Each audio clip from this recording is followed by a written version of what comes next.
I want to just break down something that drives everybody fucking crazy. It drives me crazy, especially, when people don't get to lose the fat that they want.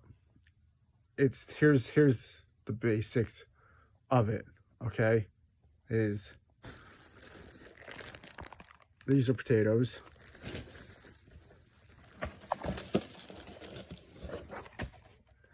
Here's Great Value Pop-Tarts. Frosted cookies and cream to be exact. I like those. Those are my favorite. But anyways, what's the difference between those two? One has a little bit more fat, but they're both carbohydrates. Okay, so you'd probably have to eat 3 potatoes to equal 1 pack of Pop-Tarts.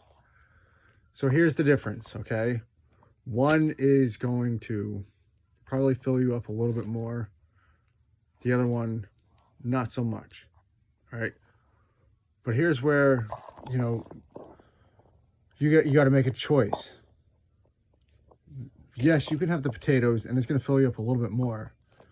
But it doesn't matter because your mind will still be thinking about the Pop-Tarts or whatever, food that you constantly think about.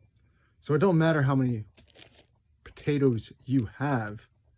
You'll still be thinking about those Pop-Tarts and you'll still be hungry. So, but if you eat the Pop-Tarts, okay, you have to exercise a little bit of control. You can't go back and have more unless, you've budgeted for them, your macros, or that you have more leeway to play with depending on what plan you are on. But the point I'm getting at is sometimes the Pop-Tarts do more for you than the potatoes. Because no matter how many potatoes you eat, you're still going to be thinking about the Pop-Tarts.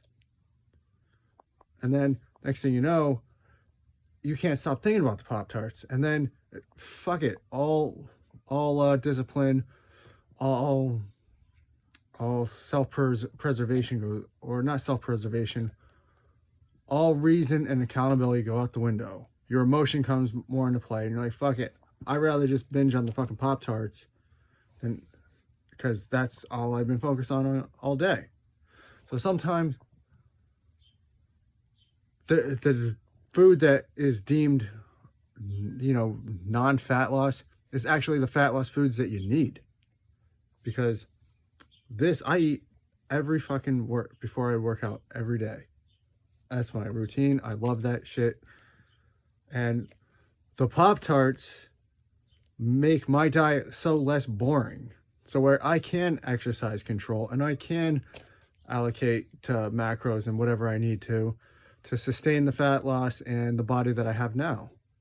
So yes, these are better for you.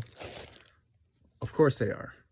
But in the long run, if all you do is binge, because that's the food that you really want anyways, even if you get to your goal, you're still going to go back to that. A little bit of that goes a long way. And, it is what it is. Sometimes the bad food is what gets you healthier, is because just a little bit goes a long way. And that's why most people never achieve their fat loss goals or can stick to anything, is because they're so deprived. They're so deprived of anything bad that it's no longer good. That they just, it's the scarcity mindset. And trust me, and dieting creates scarcity mindset, is because you never think you're going to be able to have anything. And that comes with a lot of diets that we've all learned over the days. You want to lose fat, you want to lose weight, you can't have the Pop-Tart. You got to go with the potatoes, or you got to have just the meat. You can't have the burger. You can't have anything. It's where everybody goes wrong. A little bit of this goes a long way, like I said earlier. So whatever, I don't care if it's cheesecake, I don't care if it's a brownie, I don't care if it's a cookie. If you can fit it into your daily macros, I'm assuming that you have a good plan with the macros, then you can lose fat on any food that you ever wanted to. You just have to know how to.